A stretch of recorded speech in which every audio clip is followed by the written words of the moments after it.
shouldn't say there are a couple of different, there are a couple different ways to calculate federal income tax withholding, but in addition to a couple of different ways to calculate it, we also have, in 2019, the end of 2018, beginning of 2019, the IRS changed how it was calculated. They changed what's called the W-4 form. The W-4 form is what employees fill out when they are first hired to indicate to the employer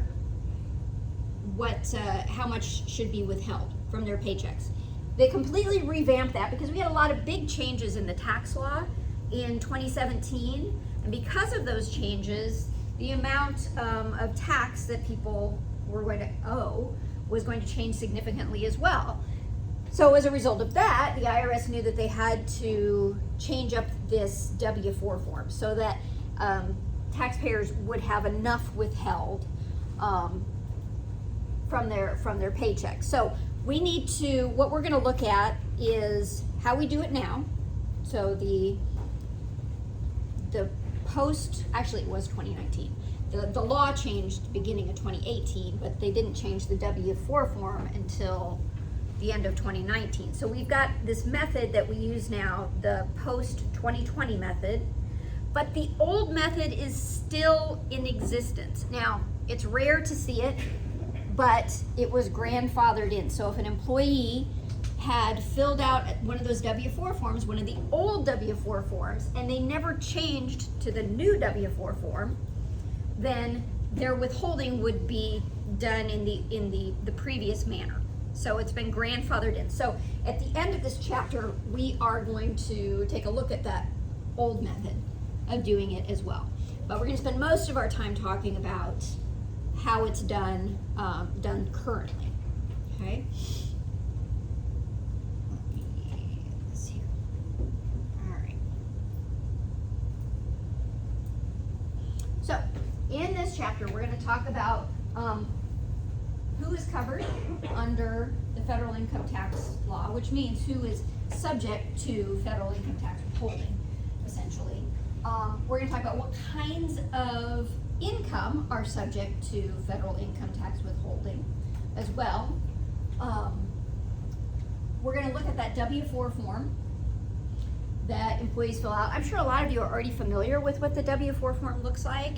If you have a job currently, you would have filled one out. So you're probably already familiar with what that looks like. But for those of you who haven't done that, we're gonna go through that in a great amount of detail so that at some point when you do have to fill one out, you know what it all means. Then we're going to compute federal income tax that's withheld. Now, like I said, there are a couple of different methods to do this. One is easy, the other, well, I shouldn't say easy. One method is easier than the other.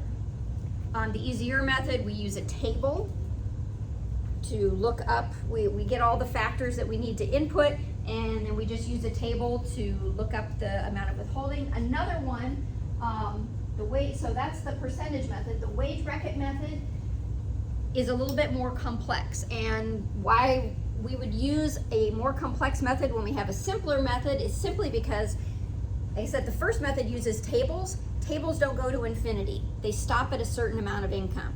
And so for individuals who make over that amount of income, we have to use this more complex method. We don't really spend a whole lot of time talking about these alternative methods, but I'll just touch on it a little bit when we get to that point. The W-2 form. So now we've got two different types of forms that we're talking about. Like I said, the IRS loves these letters and numbers. So we've got the W-2 and we've got the W-4. Very easy to get these two mixed up. In fact, I still will sometimes inadvertently interchange them. The W-4 is filled out by the employee. Okay, it's filled out by the employee. It indicates amount of withholding. AMT. Withholding, WH. The W-2 is issued by the employer at year end. Well, it's issued in January for the previous year. So I'm going to call that year end. But they're usually, it would be issued after the first of the year because we've got to gather all the information for the entire year. And the W-2 reports total wages and withholding for the year per employee. So employees use the W-2 form to prepare their individual tax returns. And again, many of you have probably seen a W-2 form. If you've had a job in the past where you've received wages, you would have received a W-2 in January that reports all of that information for the previous year. Okay, so everything that the employer calculated in terms of FICA taxes, so OASDI, Medicare taxes, as well as federal income taxes and state income taxes that have been withheld, all of that is reported on the W-2 form. Additionally, all of the income that the employee earned is reported on the W-2 form. And again, that W-2 then is used by the employee to prepare their individual tax return. Remember, we said that the form, the individual tax return, the 1040, is like a reconciliation, right? Just like that 941 is a reconciliation, the W-2 form assists in that reconciliation by reporting that information to the individual so that they can then report it on their form 1040. Okay, but really easy to get those two confused. W-2, W-4, W stands for wages. Sounds good to me. So we're going to look at the W-2 form. What's on there? We're going to talk about some other types of information returns. The W-2 is an information return. It provides information to the employee, right? But there are other types of information returns as well. Remember, we've got contractors that were also calculating how much, we're calculating how much we owe them in payments. We don't withhold any taxes from their payments, but we still have to report at the end of the year to those contractors how much we paid them. So that would be a type of information return as well. And there are a couple of others also. And then we're going to look at Iowa. So we're not going to look at, we'll kind of talk in general terms about different states and withholding, but we're going to look specifically at Iowa and how Iowa calculates withholding.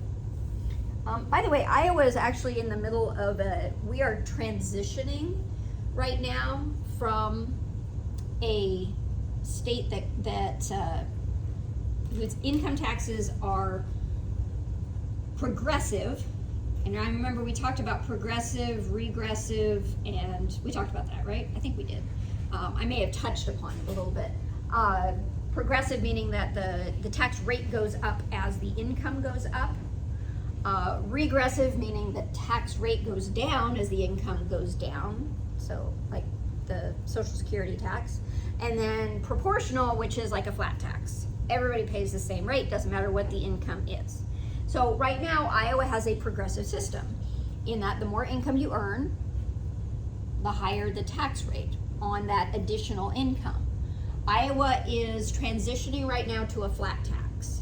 So I think that's supposed to be fully effective by like 2028. So what we talk about here, just keep in mind that is changing. It's in the process of changing to a flat tax. We're also going to look at the supplement then, and this is where we're going to discuss that earlier method of calculating withholding and look at the W-4 form that was used prior to 2020. Okay, it's a big chapter. There's a lot to go through here. Any questions before we get started? No. All right. So, who who is covered under federal income tax withholding law? So who is subject to federal income tax withholding? Well, we already talked about who an employee is, right? So the same individuals who are covered under FICA law would also be covered under federal income tax law, okay? So you've got to have that employer-employee relationship in order for the withholding to be mandatory. So all the stuff that we talked about before with that distinction between employees and contractors, that all still applies. We have this kind of weird subset of individuals called statutory non-employees. They're very specific types of employment. So direct sellers and qualified real estate agents, for the most part, are considered to be statutory non-employees. They have FICA taxes withheld and they're considered to be employees, but they do not have federal income taxes withheld. We're not going to go into a lot of detail about statutory non-employees, but they are kind of this little subset they're kind of a hybrid between a contractor and an employee. But again, those positions are very specific. Okay? You're not going to have to determine whether somebody is a statutory non-employee or not. All right, so again, the types of so who is covered? Essentially the same people that are covered under FICA. Okay, so that's fairly easy. So what we went through in chapter 3 with regard to who is considered to be an employee, same rules would apply. So we know who is covered, what types of income is covered. Mostly the same types of income that's covered by FICA tax. So individual or income that is subject to withholding for FICA tax laws, for the most part, or is also the same type of income that is covered under federal income tax. Wages and salaries, vacation pay, supplemental payments, so back pay as well, bonuses, commissions, tips, again, tips are covered, cash awards, and what we call taxable fringe benefits. And we're going to go into more detail about the taxable fringe benefits in this chapter. These are, what I'm talking about there are non-cash benefits. Benefits that the employee receives that are not in the form, they don't show up on their paycheck, right? So one example would be those meals that are for the employee's convenience. Okay, that's a taxable fringe benefit. Those are items that are added to employee salaries when calculating how much income tax to withhold. Okay? We're going to talk about that in much more detail. These are just some other specific types of taxable payments. Disabled workers' wages. So they withhold for wages paid after the year in which the worker became entitled to disability insurance under Social Security Act.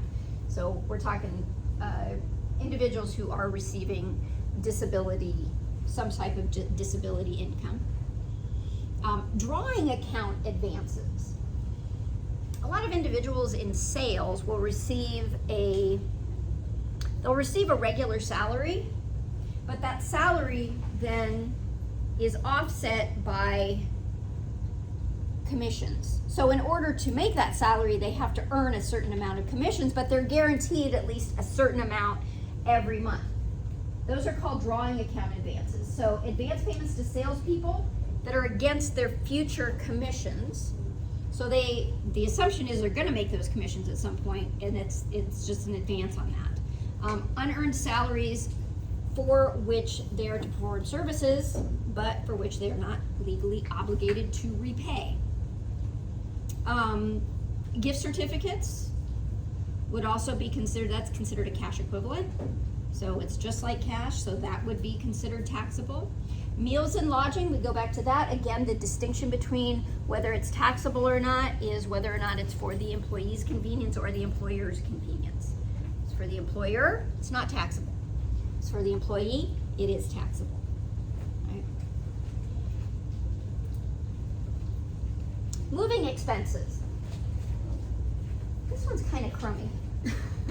It used to be that moving expenses were not considered taxable income, but with the new tax law, they changed that, and now it is considered to be taxable income. So if you work for an employer that wants you to move somewhere, say you work for Principal in Des Moines and they want you to move to the Denver office, and Principal says, we want you to move out there and we're going to pay for your moving expenses.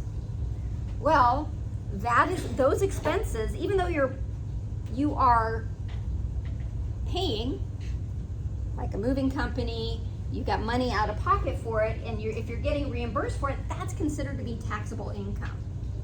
Used to be that wasn't, but moving expenses now are, unless there are some exceptions for members of the armed forces. If you're a member of the armed forces and you are in active duty, then those moving expenses are not taxable.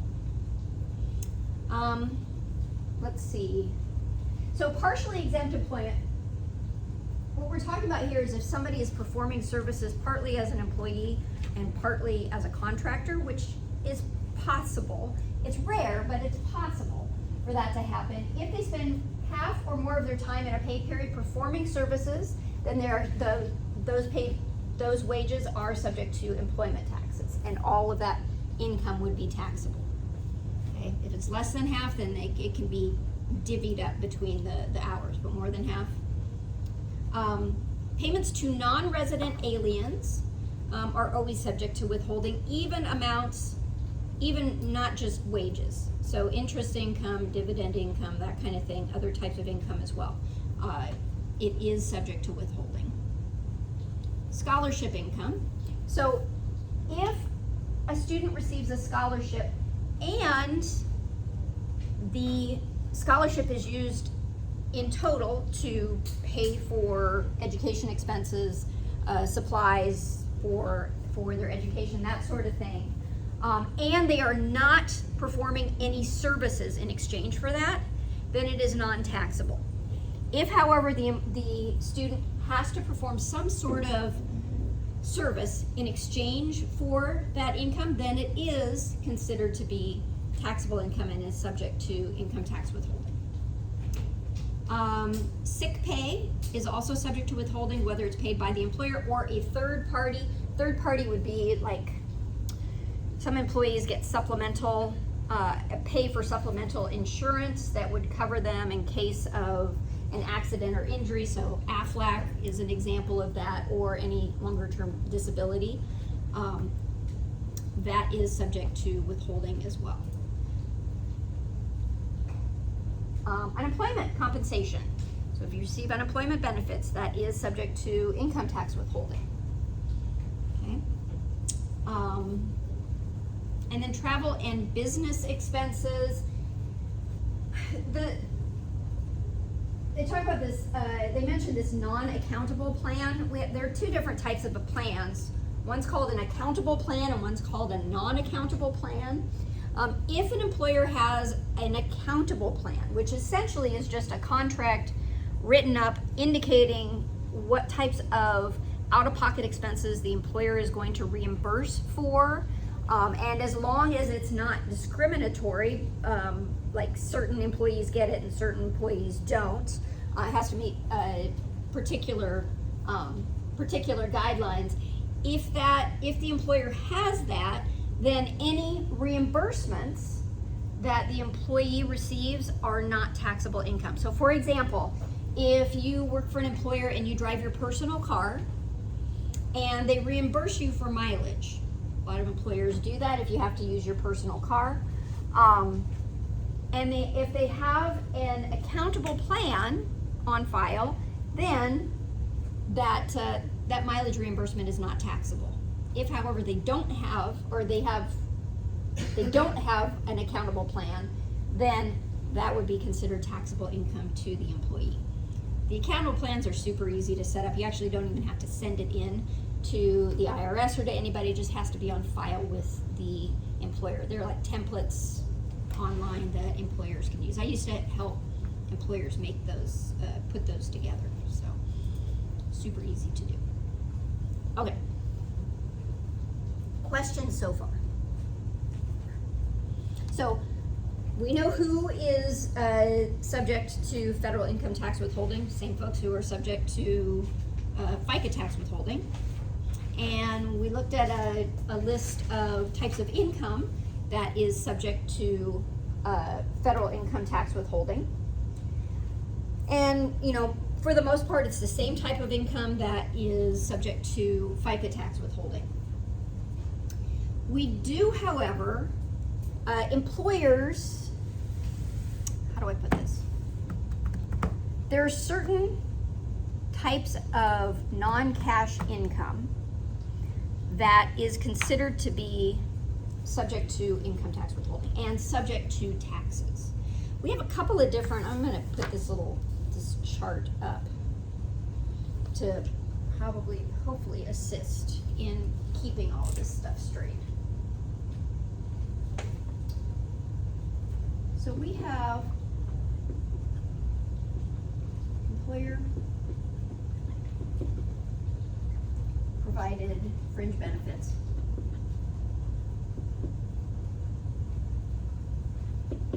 And we have two different types of employer provided fringe benefits. Marker is not very good. We have taxable.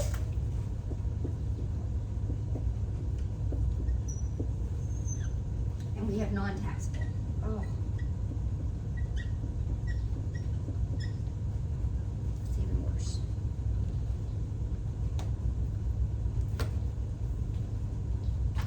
And then, so these are benefits that are provided and paid for by the employer. For example, health insurance. So if an employer pays for health insurance for an employee, that is a fringe benefit, right? It's a benefit that you get from being an employee, but it's not in the form of cash that you're receiving in your paycheck. But it's helping to offset other expenses that you would have otherwise, right? So it is a benefit that the employee or the employer is providing. Another example, pension plans. So if an employer is contributing to a pension plan on your behalf from their income, from their money, the employee doesn't have to pay anything into it, then that part that the employer is paying is considered to be an employer provided fringe benefit. And again, we have certain fringe benefits that are taxable and certain fringe benefits that are not taxable to the employee. Okay, and we're going to talk about both kinds of. And then we have employee paid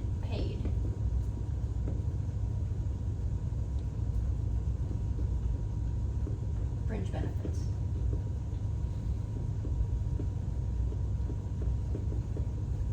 Okay, this is where the employee has decided that they are going to, maybe the employer offers some sort of benefit, but they have to pay for it, and it's going to be withheld from their paycheck.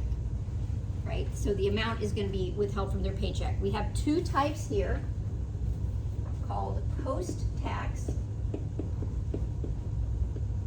and pre-tax. So hopefully you all know what post and pre means. Post, after tax. That means we're going to calculate the tax first, and then we're going to subtract the value of the benefit. Pre means we're going to subtract the benefit, the value of the benefit first, and then we're going to subject the remaining income to tax. So this means that this is going to be more beneficial to employees. So any amount that they have withheld from their paycheck is not going to be taxable, right? But again, the employee pays this, both of these. On this side, we've got the taxable and non-taxable. This non-taxable, again, is going to benefit the employee. That means they're getting some sort of benefit from the employer, but they're not gonna have to pay tax on it. As opposed to employer benefits that the employer is paying for them, but the employee is also gonna have to pay tax on that benefit in the amount of whatever that fair market value is, right? And we'll go through more examples of these when we go through our calculations and stuff. It will become more clear, but this is, I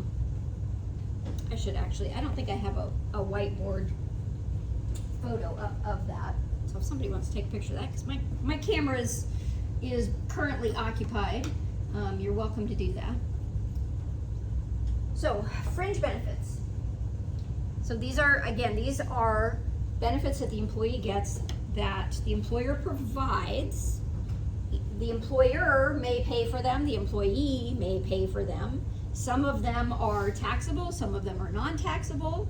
If the employee pays for them, they might receive a tax benefit from that and reduce taxes, or they may not receive a tax benefit from that.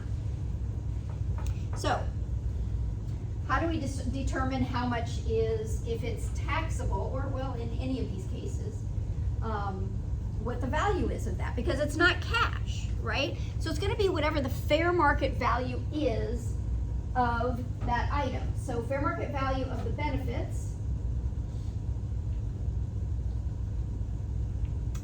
minus payment made by employee. I don't know why they put that in there. So it is going to be all fringe benefits are taxable unless they're specifically not taxable. Okay, so you can assume that it's going to be taxable unless it's specified in the tax code that it is not taxable. Some types of benefits that are non-taxable. So again, this item where the value of it is not added to the employee wages. So services provided at no additional cost. They've got some examples down here.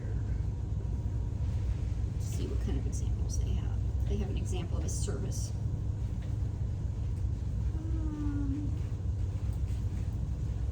Oops. So, for example, I think we may have talked about this in the last chapter, or maybe confusing it with my income tax class as well.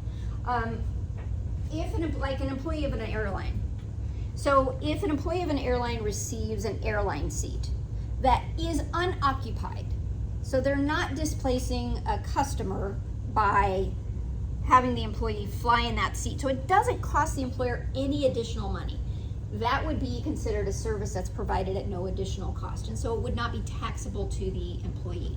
If, however, they displace a paying customer, then whatever the value of that seat is would be considered a taxable benefit to the employee.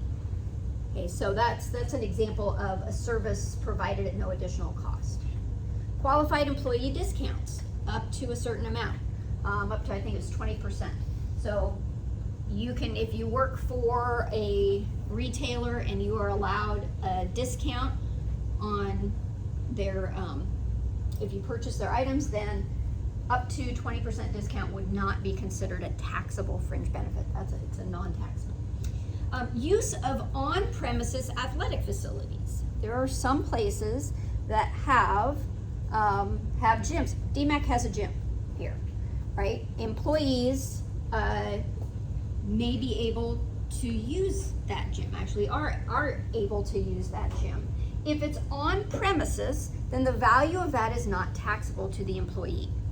If it's off premises, however, and the employer maybe pays for their gym membership, then in that case, it would be, the value of that gym membership would be taxable.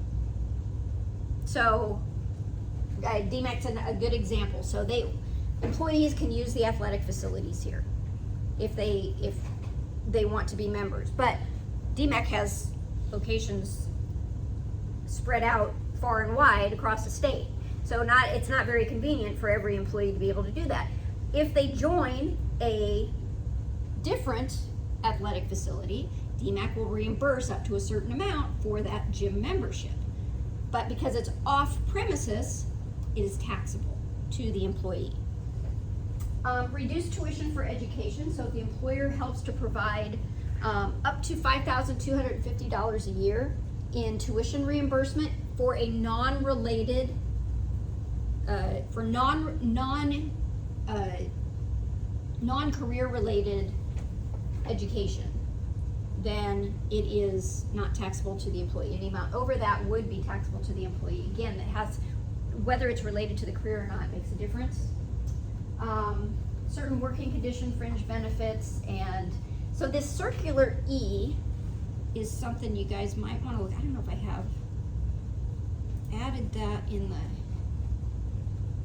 the modules or not. Let's see if I did.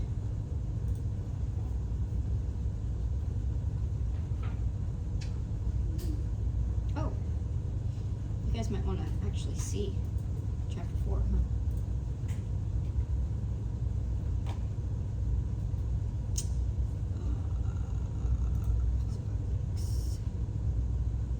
Okay, so yeah, the circular E, I've got a link to it up there.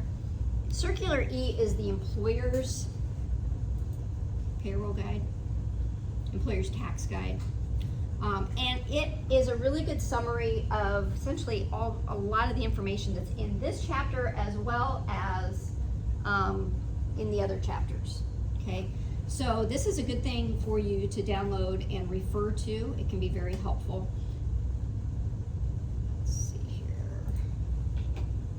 So, and it gives this list of, so fringe benefits that are non-taxable. So let's take a look here.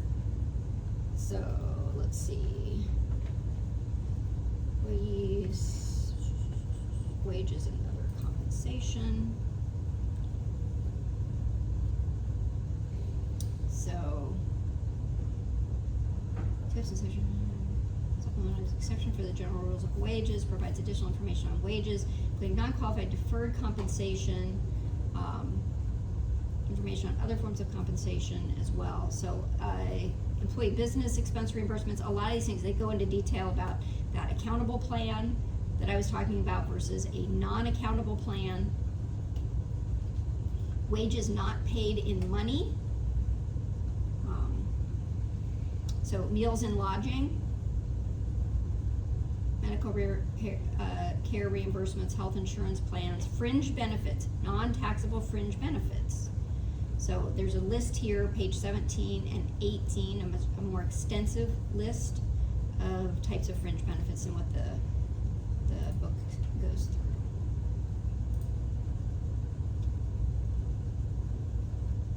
All right, so those fringe benefits,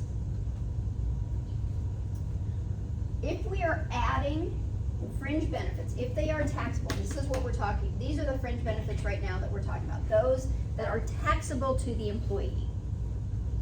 The amount is the value is added to the employee's pay. So for example, let's see, I'm gonna run out of room here. For example, let's say we have wages. Blue seems to be working better. Of $1,000. And the employee receives a taxable fringe benefit. So taxable fringe. And it is worth $200. That's the fair market value.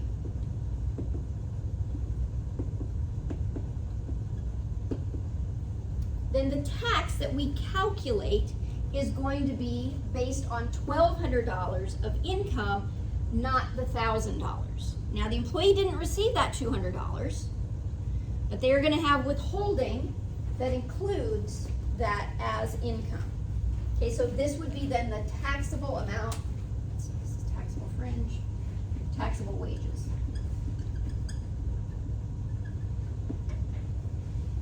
Of $1,200. There are a couple of different ways that the employer can withhold on that additional $200. They can value the fringe benefits separately and withhold at a flat rate of 22%. That's super simple. So 22% of $200 would be $44. So they withhold, the employee then has to have additional withholding of that $44. Or what they can do is add it to the regular wages, which is what I did here, and then treat it as one paycheck, and the withholding is going to be based on this full $1,200. Okay, a couple of different ways to do it. Most times you're going to see it done this way, where it's added to the regular pay. Now there is some flexibility in reporting fringe benefits. You have the option of treating benefits as being paid on one or more dates in the same calendar year. So for example, if an employer provides a country club membership to their employee, the value of that country club membership is taxable fringe benefits. In the example up here, the full amount is $2,000 for the annual membership. That $2,000 could be broken up on multiple pay dates, spread out over the entire year, right? So it's not such a big hit to have, you know, it doesn't have as much of an impact on the amount of withholding if it's spread out. It's a little bit easier to stomach, right? So the employer does have that ability to do that. Tips. There is federal withholding on tips. So remember, tips are reported by the employee to the employer every month by the 10th of the month for the amount of tips that were received in the previous month. The employer then will collect income tax and Social Security taxes based on those reported tips. Now, if tips are not, there are a couple of different options that employers have. They can have the employee report the actual tips, or they can use what's called an allocated tip calculation. And that calculation is an assumption of a certain amount of tips. So the employee is not reporting the actual amount, but the employer is assuming a certain amount of tips, and it would be standard throughout the whole business. If it's allocated tips, then the employer does not have to withhold any income taxes on those allocated tips. The employee still is going to have to pay income tax on that income, but there's no withholding. Okay, there are 3 different ways that can be done. So hours worked, so you can base it on the number of hours that the employee worked. A gross receipts method, so they can calculate the total gross receipts that were received that the employee paid and then assume a percentage of that. Or they can do another method that is agreed upon between the 2 parties. Okay. Let's see, what else do I want to say here? How much further do we have? I want to talk about traveling expenses, and then that's probably enough to get us going for today. So travel expenses. Again, if those we've got the accountable plan here again. So if travel expenses, when I'm talking about travel expenses here, I'm talking about for the employee, like using their personal resources in order to pay for travel and then being reimbursed for those amounts. So if your employee has to go to a conference and they pay for it out of pocket, if they can get reimbursed for it, it's better for the employee if the employer has an accountable plan, because then that reimbursement is not considered taxable income to the employee. Again, so the accountable plans, there are templates out there that can be used by employers. Doesn't have to be sent into the IRS. In fact, you don't send it into the IRS, but it does have to be something that is on file with the employer. If there is no accountable plan in place, then any travel reimbursements are considered to be wages, which is kind of crummy. If your employer is asking you to go to a conference and you've got to pay for the airfare and the fees to get to the conference, and you're out of pocket for all of those expenses, that could still be considered, and if the employer reimburses you for it, then that reimbursement is considered taxable income to you, even though you used it for your employment. So in that case, if there is no accountable plan, then federal income taxes, the value of that then is added to the wages, and it is considered taxable income to the employee. All right. questions here? So we went through this part. Now there are other types of benefits that the employer provides that are not taxable as well. And remember, like I said, everything is taxable unless they specifically say it's not taxable. Okay, so we've discussed this side of the table. When we come back next week, we're going to start talking about employee paid fringe benefits. So amounts that the employee is contributing, some of them will help them to reduce their taxable income. Some of them will not. Some of those benefits will not have any effect on their taxable income.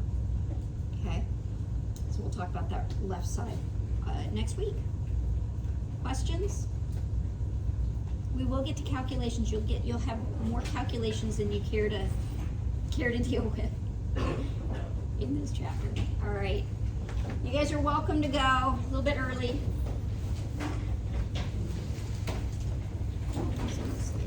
15.